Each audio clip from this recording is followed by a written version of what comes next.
በ2017 በጀት ዓመት 1.5 ቢሊዮን ኩንታል ምርት ኢትዮጵያ ውስጥ መመረቱን የግብርና ሚኒስቴር መረጃ ያሳያል። ነገር ግን ዛሬም የእህል ገበያው በምርት እጥረት፣ የጥራጥሬና አዝዕርት ገበያው በዋጋ መናር ሲታመስ ይታያል። መንግስት የህብረተሰቡን ሌማት ሙሉ እንዲሆን ለማድረግ ምርት ለማትረፍረፍ ገበያውን ለማረጋጋት የተለያዩ ስራ ቢሰራም መሬት ላይ የታሰበውን ያህል ለውጥ ሲያመጣ አይታይም። የምርት ዋጋ መናር ለምን በየጊዜው ይታያል?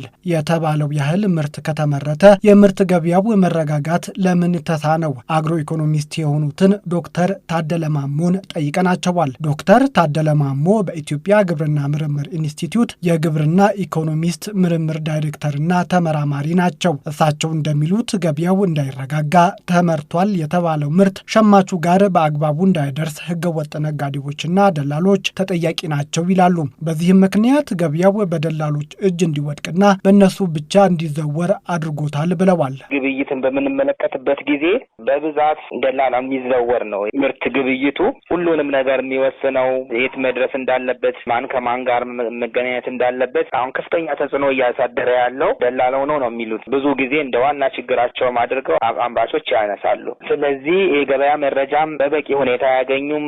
በምን ጥራት ምን አይነት እንደሚፈለግ የገበያ መረጃ በተለይ ዘመናዊ የገበያ መረጃ ማግኘት ላይም ችግር ይኖራል። እዛው አካባቢያቸው ላይ ነው የሚሸጡት። ሌላው የተሳለጠ መንገድ አምራቹ ጋር የሚደርስ ጥሩ መንገድ ነጋዴው ሄዶ እንዲያመጣ ወይ ደግሞ በብዛት ተገዝቶ ወደ መሀል ወደሚፈለግበት እንዲመጣ ከሴኩሪቲ ጋርም ተያይዞ መንገዶቹም ጥሩ መንገዶች አይደሉም። በተለይ በክረምትና ዝናብ በሚኖርበት ጊዜ የሚመረትበት ጋር ሄዶ ማምጣት ላይ ችግር አለ ማለት ነው። ስለዚህ ከሚመረትበት ወደ ማዕከላዊ ወደሚገዛበት ወደሚሸመትበት ለማምጣት እነዚህ ችግሮች ይኖራል። ከዚህም ባለፈ ገበሬው ዛሬም ድረስ የሚያመርትበት መንገድ ባህላዊ ነው። ስለሆነም ከፍተኛ ወጪ እንዲያወጣ ያደርጋል። ይህም የምርቱ ዋጋ እንዲንር እያደረገው ነው ሲሉም ያስረዳሉ። ከእርሻ እስከ አጨዳ ድረስ በሰው ኃይል ነው የሚከወነው። ይህም እስካሁን አልተቀየረም። ዘመናዊ ቴክኖሎጂ ገበሬው እያገኘ አይደለም በማለትም ጠቅሰዋል። ቀደም ባለው ጊዜ መንግስት የህብረት ስራ ማህበራትና ሸማች ማህበራት አደራጅቶ አስገብቶ ነበር። እነዚህ ማህበራት በትክክለኛ ባለሙያ ባለመመራታቸው የታሰበውን ለውጥ ማምጣት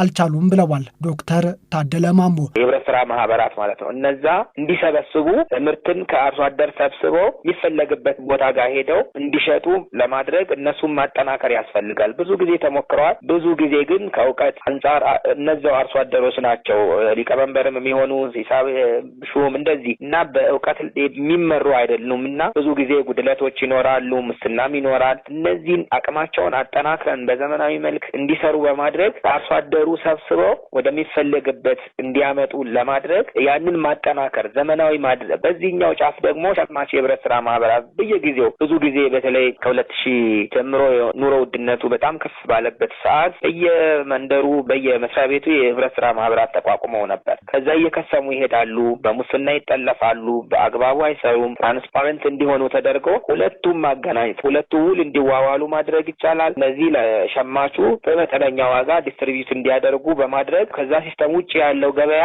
ይስተካከላል ማለት ነው። መንግስት በየጊዜው ተመርቷል ሲል የሚናገረው ምርት በቀጥታ ሸማቹ ጋር እንዲደርስ ከፈለገ አምራችና ሸማቾች መካከል ያሉ ህገወጥ ነጋዴዎችና ደላሎች መቆጣጠር አለበት ይላሉ።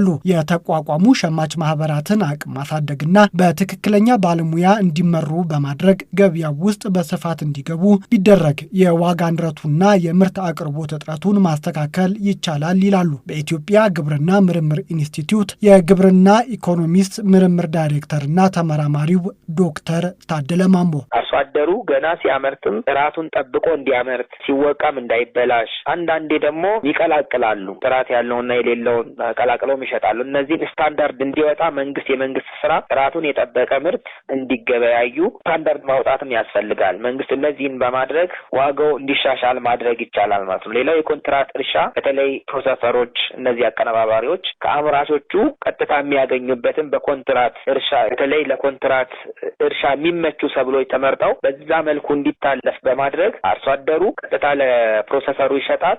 በመሀል የሚገባ የለም ማለት ነው። የሚፈልገው የጥራት ደረጃውን በማሰልጠን ግብአት በማቀበል ብድርም ካስፈለገ ብድር በማመቻቸት የሚፈልገውን ቀጥታ ከአርሶ አደሩ ያንን ማግኘት ይቻላል ማለት። ቀነባባሪው ካቀነባበረ በኋላ ዱቄት ሊሆን ይችላል። ዱቄት አነስተኛ ዋጋ ሊሸጥ ይችላል ማለት ነው። ምክንያቱም የዱቄት ዋጋ የሚወሰነው እንዲሆን የሚያገኝበት ዋጋ ላይ። ከዓመት እስከ ዓመት ወጥ የሆነ የምርት አቅርቦት እንዲኖር የምርት ማጓጓዝ ትራንስፖርት ማስተካከል ይገባልም ብለዋል። በየቦታው የተዘረጉ ህገወጥ ኬላዎች ለምርት ዋጋ በየጊዜው መጨመር አንዱ ምክንያት ስለሆኑ መንግስት ኬላዎችን ለማንሳት የጀመረው ስራ አጠናክሮ መቀጠል አለበት ሲሉም መክረዋል።